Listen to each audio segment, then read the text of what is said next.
Throughout its long history, England has had a number of young monarchs. Having a child on the throne presented a number of challenges as the country waited for their ruler to reach an age of maturity, or near enough, when they could realistically be expected to act and make decisions for themselves.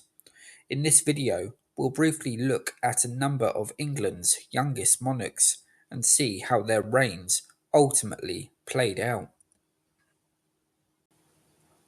Edward the Martyr reigned from 975 to 978, a son of the successful King Edgar the Peaceful.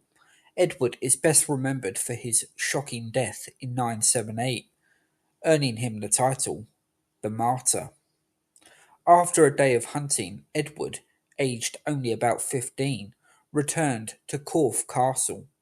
Extremely thirsty, Edward was pleased to be presented with a drink, but as he sipped from his cup, he was set upon and murdered in brutal fashion. It is generally believed that the murder was ordered by Elfrida, Edward's stepmother, so her biological son, Athelred, could be pushed onto the throne. Edward's short reign has largely been forgotten, but the reign of his half brother certainly hasn't. Athelred the Unready was aged about 12 when he became king against his will. On hearing of Edward the Martyr's death, Athelred wept bitterly for his half brother. Eventually, Athelred's sorrow annoyed Elfrida so much that she not only reproached her son, but gave him a fierce beating. And things didn't get much better from there for Athelred. His reign was a long one, albeit interrupted when he was briefly deposed, as he struggled to deal with the increasing menace of the Vikings. Athelred did try to organise a coordinated response to the raids, but found himself surrounded by cowardice, and often had to resort to paying Danegeld to the Vikings in order to buy himself some time. Athelred has often been savagely condemned for his dismal reign, but given the circumstances of which he lived and the tragic circumstances in which he had come to the throne, it's hard not to feel sorry for him. Moving forward through the centuries, we come to the long reign of Henry III in the 1200s. Reigning for well over half a century, Henry ascended the throne aged 9.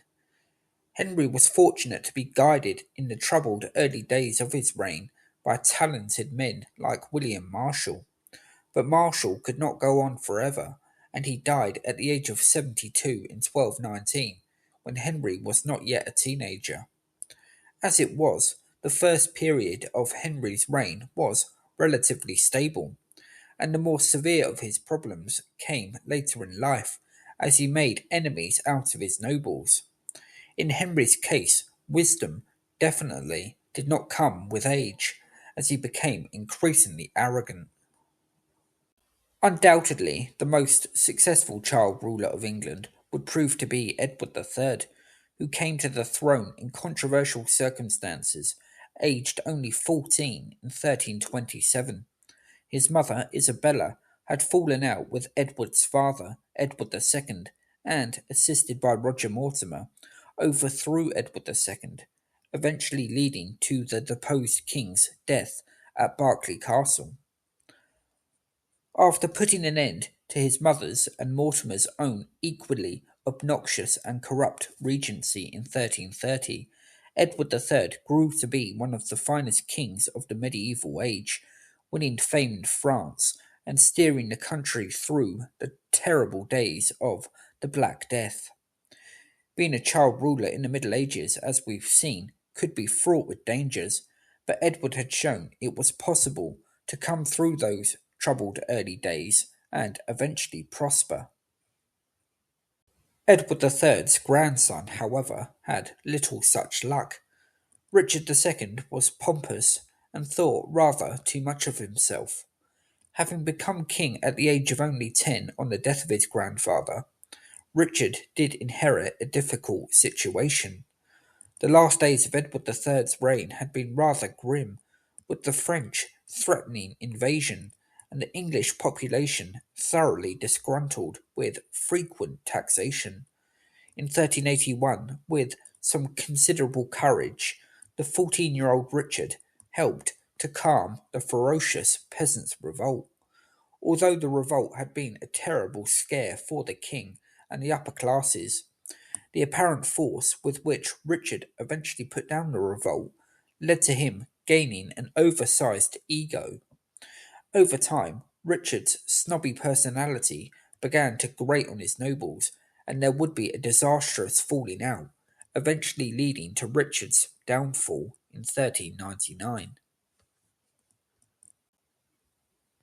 The youngest king England has ever had was Henry VI, who succeeded his father, the brilliant Henry V, in 1422, at the age of only 9 months old.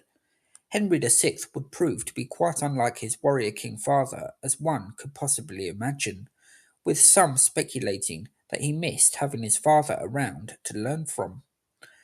Whilst this is possible, if you take Edward I and Edward II, for example, with the latter being in his 20s when his father died, it was also perfectly possible for a father and son, king and prince, to just be different, and I think it's probable that Henry VI wouldn't have been altogether different as a man even if Henry V had lived longer. Indeed, it may have made the kingship of Henry VI even more difficult.